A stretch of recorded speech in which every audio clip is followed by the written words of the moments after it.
ಎಲ್ಲರಿಗೂ ನಮಸ್ಕಾರ. ನಾನು ಡಾಕ್ಟರ್ ಶಾಲಿನಿ, ನಿಮ್ಮ ಮಕ್ಕಳ ತಜ್ಞೆ. ಇವತ್ತು ಹ್ಯಾಪಿ ಪ್ರೆಗ್ನೆನ್ಸಿ ಹೆಲ್ದಿ ಬೇಬಿ ಸೀರೀಸ್ನ 3ನೇ ವಿಡಿಯೋಗೆ ನಿಮಗೆಲ್ಲರಿಗೂ ಸ್ವಾಗತ. ಇವತ್ತು ಇಂಪಾರ್ಟೆಂಟ್ ವಿಷಯದ ಬಗ್ಗೆ ಮಾತಾಡಲಿಕ್ಕೆ ಇಷ್ಟಪಡ್ತೀನಿ. ಅದ್ಯಾವುದಂತ ಹೇಳಿದರೆ, ಪ್ರೆಗ್ನೆನ್ಸಿಗೂ ಮುಂಚೆ ನಾವು ಏನೆಲ್ಲ ಟೆಸ್ಟ್ಗಳನ್ನು ನಾವು ಮಾಡಿಸ್ಬೇಕು, ಪ್ರೆಗ್ನೆನ್ಸಿ ಪ್ಲಾನ್ ಮಾಡೋದಕ್ಕಿಂತ ಮುಂಚೆ ಯಾವುದೆಲ್ಲ ಲೆವೆಲ್ಸ್ಗಳು ಅಥವಾ ಬ್ಲಡ್ ಟೆಸ್ಟ್ಗಳು ನಾರ್ಮಲ್ ರೇಂಜಲ್ಲಿ ಇರೋದು ಬಹಳ ಇಂಪಾರ್ಟೆಂಟ್ ಅನ್ನೋದ್ರ ಬಗ್ಗೆ ಇನ್ಫಾರ್ಮೇಷನ್ ಕೊಡಲಿಕ್ಕೆ ಪ್ರಯತ್ನ ಮಾಡ್ತೀನಿ. ಸೊ ಯಾಕೆ ಈ ಟಾಪಿಕ್ ತುಂಬಾ ಇಂಪಾರ್ಟೆಂಟ್ ಅಂತ ಹೇಳಿದ್ರೆ, ಪ್ರೆಗ್ನೆನ್ಸಿ ಆದಮೇಲೆ ಎಷ್ಟೊಂದು ಟೆಸ್ಟ್ಗಳೆಲ್ಲ ಡೆಫಿನೆಟ್ಲಿ ಮಾಡ್ತಾರೆ. ಬಟ್ ಆ ಟೈಮಲ್ಲಿ ಏನಾದರೂ ಒಂದು ಅಬ್ನಾರ್ಮಲ್ ಇದೆ ಅಂತ ಗೊತ್ತಾದಾಗ ಆ ಟೈಮಲ್ಲಿ ಟ್ರೀಟ್ಮೆಂಟ್ ಮಾಡೋದು ಒಂದು ಕಷ್ಟ ಇರುತ್ತೆ. ಆಲ್ರೆಡಿ ಬೆಳೀತಿರೋ ಮಗು ಮೇಲೆ ಅದರ ಎಫೆಕ್ಟ್ ಅನ್ನೋಂಥದ್ದು ಆಗುತ್ತೆ.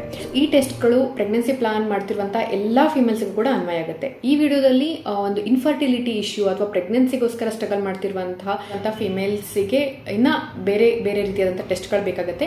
ಅದ್ರ ಬಗ್ಗೆ ಡೀಟೇಲ್ ಇನ್ಫಾರ್ಮೇಶನ್ ನಿಮ್ಮ ಆಬ್ಸ್ಟೆಟಿಷಿಯನ್ ಅಥವಾ ಗೈನಕಾಲಜಿಸ್ಟ್ ನಿಮಗೆ ಕೊಡ್ತಾರೆ. ಸೊ ನಾನು ಜನರಲ್ ಆಗಿ ಯಾವುದೆಲ್ಲ ಟೆಸ್ಟ್ಗಳು ಇಂಪಾರ್ಟೆಂಟ್ ಅನ್ನೋದ್ರ ಬಗ್ಗೆ ಮಾತಾಡ್ತೀನಿ. ಸೊ ಇವತ್ತಿನ ವಿಡಿಯೋನ ಸ್ಟಾರ್ಟ್ ಮಾಡ್ತೀನಿ.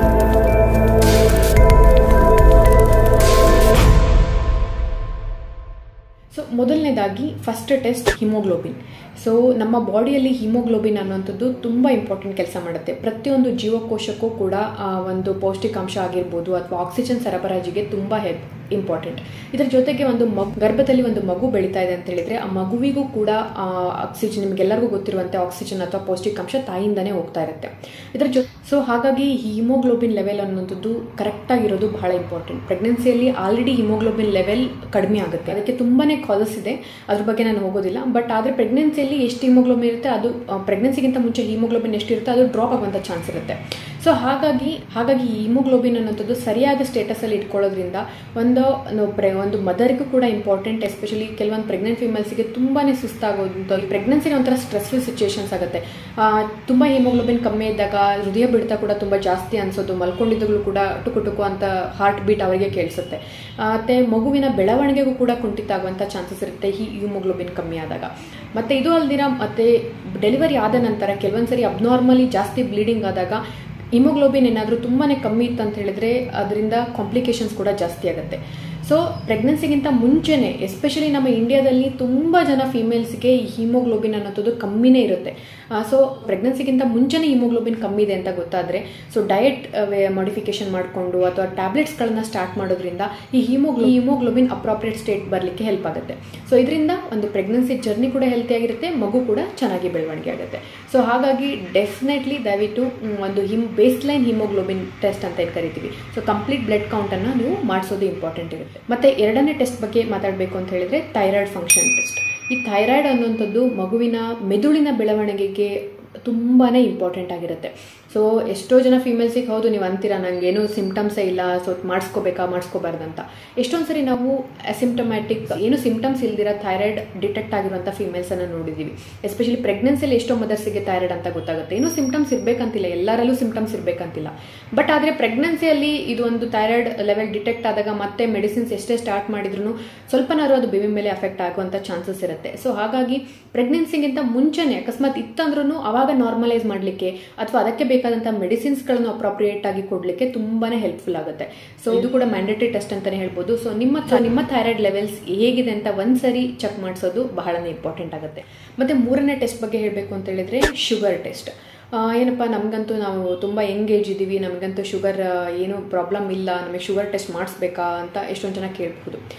ಎಸ್ಪೆಷಲಿ ಫ್ಯಾಮಿಲಿ ಹಿಸ್ಟ್ರಿ ಇತ್ತಂದರೆ, ಅವರ ತಂದೆ ತಾಯಿಗೆ ಶುಗರ್ ಇದೆ ಅಂತ ಹೇಳಿದ್ರೆ ಅಥವಾ ಬೇರೆ ಫ್ಯಾಮಿಲಿಯಲ್ಲೇ ತುಂಬ ಜನಕ್ಕೆ ಶುಗರ್ ಇದೆ ಅಂತ ಹೇಳಿದಾಗ ಡೆಫಿನೆಟ್ಲಿ ಒಂದು ಫೀಮೇಲ್ಸ್ ಒಂದು ಹೈ ರಿಸ್ಕಿಗೆ ಬರ್ತಾರೆ. ಅಂದರೆ ಪ್ರೆಗ್ನೆನ್ಸಿಯಲ್ಲಿ ಶುಗರ್ ಡೆವಲಪ್ ಮಾಡುವಂಥ ಚಾನ್ಸಸ್ ಜಾಸ್ತಿ ಆಗುತ್ತೆ. ಅದಕ್ಕೆ ನಾವು ಜೆಸ್ಟೇಷನಲ್ ಡಯಾಬಿಟಿಸ್ ಅಂತ ಕರಿತೀವಿ. ಸೊ ಹಾಗಾಗಿ ಈ ಒಂದು ಶುಗರ್ ಸ್ಟೇಟಸ್ ಹೇಗಿದೆ ಅಂತ ತಿಳ್ಕೊಳ್ಳೋದು ತುಂಬ ಇಂಪಾರ್ಟೆಂಟ್. ಇದಕ್ಕೆ ಫಾಸ್ಟಿಂಗ್ ಬ್ಲಡ್ ಶುಗರನ್ನು ಮಾಡಿಸ್ಬೋದು. ಅಂದರೆ ಡಿಪೆಂಡಿಂಗ್ ಅಪಾನ್ ನಿಮ್ದ ಒಂದು ಕಂಡೀಷನ್ ಮೇಲೆ HbA1c ಟೆಸ್ಟ್ ಕೂಡ ಡಾಕ್ಟರ್ಸ್ ಅಡ್ವೈಸ್ ಮಾಡ್ತಾರೆ. ಇವುಗಳು ಕೂಡ ತುಂಬ ಸಿಂಪಲ್ ಟೆಸ್ಟ್. ನೀವು ಒಂದ್ಸರಿ ಬ್ಲಡ್ ಸ್ಯಾಂಪಲ್ ಕೊಟ್ಬಿಟ್ರೆ ಎಲ್ಲ ಟೆಸ್ಟ್ ಒಂದ್ಸರಿನೇ ಆಗ್ಬಿಡುತ್ತೆ. ಸೊ ಹಾಗಾಗಿ ಈ ಎಲ್ಲ ಬೇಸ್ಲೈನ್ ಟೆಸ್ಟ್ಗಳನ್ನು ಮಾಡಿಸಿ ಎಲ್ಲ ನಾರ್ಮಲ್ ಆಗಿದೆ ಅಂತ ಮೇಕ್ ಶೋರ್ ಮಾಡೋದು ಬಹಳ ಇಂಪಾರ್ಟೆಂಟ್ ಆಗಿರುತ್ತೆ. ಸೊ ನೆಕ್ಸ್ಟ್ ಇಂಪಾರ್ಟೆಂಟ್ ಟೆಸ್ಟ್ ಅಂತ ಹೇಳಿದ್ರೆ ವಿಟಮಿನ್ ಡಿ ಲೆವೆಲ್ಸ್. ನಾನು ಆಲ್ರೆಡಿ ಕಳೆದ ವಿಡಿಯೋಗಳಲ್ಲಿ ಕೂಡ ಹೈಲೈಟ್ ಮಾಡಿರೋ ಹಾಗೆ ವಿಟಮಿನ್ ಡಿ ಕಡಿಮೆ ಇರುವಂಥ ಫೀಮೇಲ್ಸಲ್ಲಿ ಮುಂದೆ ಆಟಿಸಮ್ ಸ್ಪೆಕ್ಟ್ರಮ್ ಅಥವಾ ಅದರ್ ಬಿಹೇವಿಯರಲ್ ಡಿಸೀಸಸ್ ಡೆವಲಪ್ ಆಗುವಂಥ ಚಾನ್ಸಸ್ ಇರುತ್ತೆ. ಎಷ್ಟೊಂದು ಜನ ನಾವು ಇಂಡಿಯನ್ಸ್ ಆ್ಯಕ್ಚುಲಿ ವಿಟಮಿನ್ ಡಿ ಕೂಡ ನಮ್ಮಲ್ಲಿ ತುಂಬ ಕಮ್ಮಿ ಇರುತ್ತೆ. ತುಂಬ ಜನಕ್ಕೆ ಇದು ವಿಟಮಿನ್ ಡಿ ಡಿಫಿಷಿಯನ್ಸಿ ಇರುತ್ತೆ. ಸೊ ಹಾಗಾಗಿ ವಿಟಮಿನ್ ಡಿ ಅನ್ನು ಕೂಡ ಪ್ರೆಗ್ನೆನ್ಸಿಗಿಂತ ಮುಂಚೆನೇ ಗೊತ್ತಾದರೆ ವಿಟಮಿನ್ ಡಿ ಸಪ್ಲಿಮೆಂಟ್ಸನ್ನು ತೊಗೊಳ್ಬೋದು. ಸೊ ಇದು ಕಡೆ ತುಂಬ ಸಿಂಪಲ್ ಟ್ರೀಟ್ಮೆಂಟ್ ಇರುತ್ತೆ. ನಾನು ಇಲ್ಲಿ ಮೆನ್ಷನ್ ಮೆಷರ್ ಮಾಡ್ತಿರುವಂಥ ಹಿಮೋಗ್ಲೋಬಿನ್ ಜಾಸ್ತಿ ಮಾಡೋಕ್ಕಾಗಿರ್ಬೋದು, ಥೈರಾಯ್ಡ್ ಟ್ರೀಟ್ಮೆಂಟ್ ಆಗಿರ್ಬೋದು, ಅಥವಾ ಈ ಒಂದು ವಿಟಮಿನ್ ಡಿ ಸ್ಯಾಚೆಟ್ಸ್ ಆಗಿರ್ಬೋದು, ಇದೆಲ್ಲದಕ್ಕೂ ಕೂಡ ಟ್ರೀಟ್ಮೆಂಟ್ ತುಂಬ ಸಿಂಪಲ್ ಆಗಿರುತ್ತೆ. ಬಟ್ ಆದರೆ ಅದನ್ನು ಗಮನದಲ್ಲಿಟ್ಕೊಂಡು ಮಾಡಿಸ್ಕೊಳ್ಳೋದು ಇಂಪಾರ್ಟೆಂಟ್ ಆಗಿರುತ್ತೆ. ಮತ್ತು ಇಂಪಾರ್ಟೆಂಟ್ ಟೆಸ್ಟ್ ಬಗ್ಗೆ ಮಾತಾಡಬೇಕು ಅಂತ ಹೇಳಿದರೆ, ಒಂದು ಗರ್ಭಕೋಶದ ಸ್ಕ್ಯಾನಿಂಗ್ ಅಥವಾ ಹೊಟ್ಟೆ ಸ್ಕ್ಯಾನಿಂಗ್ ತುಂಬಾ ಇಂಪಾರ್ಟೆಂಟ್. ಎಷ್ಟೊಂದು ಜನ ಫೀಮೇಲ್ಸಿಗೆ ಫೈಬ್ರಾಯ್ಡ್ ಪ್ರಾಬ್ಲಮ್ ಇರ್ಬೋದು, ಅಥವಾ ಎಷ್ಟೊಂದು ಸರಿ ಗರ್ಭಕೋಶದ ಸೈಜಲ್ಲಿ ವೇರಿಯೇಷನ್ಸ್ ಇರ್ಬೋದು. ಕೆಲವೊಂದು ಫೀಮೇಲ್ಸ್ಗೆ ಇರೆಗ್ಯುಲರ್ ಪೀರಿಯಡ್ಸ್ ಇರುತ್ತೆ, ಕೆಲವೊಂದು ಫೀಮೇಲ್ಸ್ಗೆ PCOD ಪ್ರಾಬ್ಲಮ್ಸ್ ಇರ್ಬೋದು. ಸೊ ಏನೇ ಪ್ರಾಬ್ಲಮ್ ಇಲ್ಲ ಅಂದರೂ ಕೂಡ ಬೇಸ್ ಲೈನ್ ಒಂದು ಸೋನೋಗ್ರಫಿ ಮಾಡಿಸ್ಕೊಳ್ಳೋದು ಇದು ತುಂಬಾ ಹೆಲ್ಪ್ಫುಲ್ ಆಗುತ್ತೆ. ಮತ್ತು ಫರ್ದರ್ ಪ್ರೆಗ್ನೆನ್ಸಿ ಕಾಂಪ್ಲಿಕೇಶನ್ಸನ್ನು ಪ್ರಿವೆಂಟ್ ಮಾಡಲಿಕ್ಕೂ ಕೂಡ ಅದು ತುಂಬ ಹೆಲ್ಪ್ಫುಲ್ ಆಗಿರುತ್ತೆ. ಸೊ ಪ್ರೆಗ್ನೆಂಟ್ ಆದಮೇಲೆ ಸ್ಕ್ಯಾನಿಂಗ್ ಮಾಡಿದಾಗ ಫೈಬ್ರಾಯ್ಡ್ ಇದೆನೋ ಅಥವಾ ಬೇರೆ ಏನಾದ್ರು ಸಮಸ್ಯೆ ಬಂತು ಅಂದಾಗ ಅವಾಗ ಡೆಫಿನೆಟ್ಲಿ ನಿಮಗೂ ಕೂಡ ಅದು ಸ್ಟ್ರೆಸ್ಸನ್ನು ಆ್ಯಡ್ ಮಾಡುತ್ತೆ, ಮತ್ತು ಟ್ರೀಟ್ಮೆಂಟ್ ಆಪ್ಷನ್ಸ್ ಕೂಡ ಕಮ್ಮಿ ಆಗ್ತಾ ಬರುತ್ತೆ.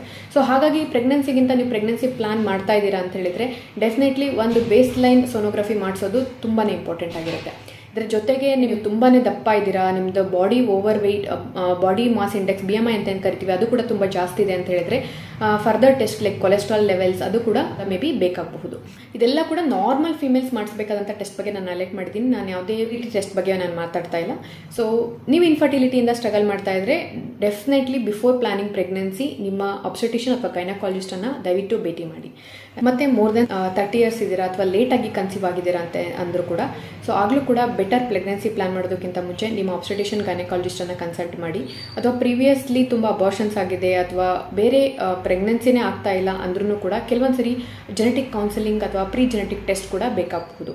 ಅದೆಲ್ಲನೂ ಕೂಡ ಅಡ್ವೈಸ್ ಮಾಡಲಿಕ್ಕೆ ಬೆಟರ್ ಪರ್ಸನ್ ಅಂದರೆ ನಿಮ್ಮ ಆಬ್ಸ್ಟೆಟಿಷಿಯನ್ ಆ್ಯಂಡ್ ಗೈನಕಾಲಜಿಸ್ಟ್, ಅವ್ರನ್ನ ನೀವು ಕನ್ಸಲ್ಟ್ ಮಾಡ್ಬೋದು. ಈ ವಿಡಿಯೋ ಹೆಲ್ಪ್ ಆಗುತ್ತೆ ಅಂತ ಭಾವಿಸ್ತೀನಿ. ನಿಮಗೆ ಗೊತ್ತಿರುವಂಥ ಪ್ರೆಗ್ನೆಂಟ್ ಫೀಮೇಲ್ಸ್ ಜೊತೆಗೆ ಈ ವಿಡಿಯೋನ ಶೇರ್ ಮಾಡೋದನ್ನು ಮರಿಬೇಡಿ. ಮತ್ತು ನಿಮಗೆ ಯಾವುದಾದ್ರೂ ಡೌಟ್ಸ್ ಇದ್ದರೆ ಅದನ್ನು ಕೂಡ ಶೇರ್ ಮಾಡಿ. So thanks for watching. Happy parenting.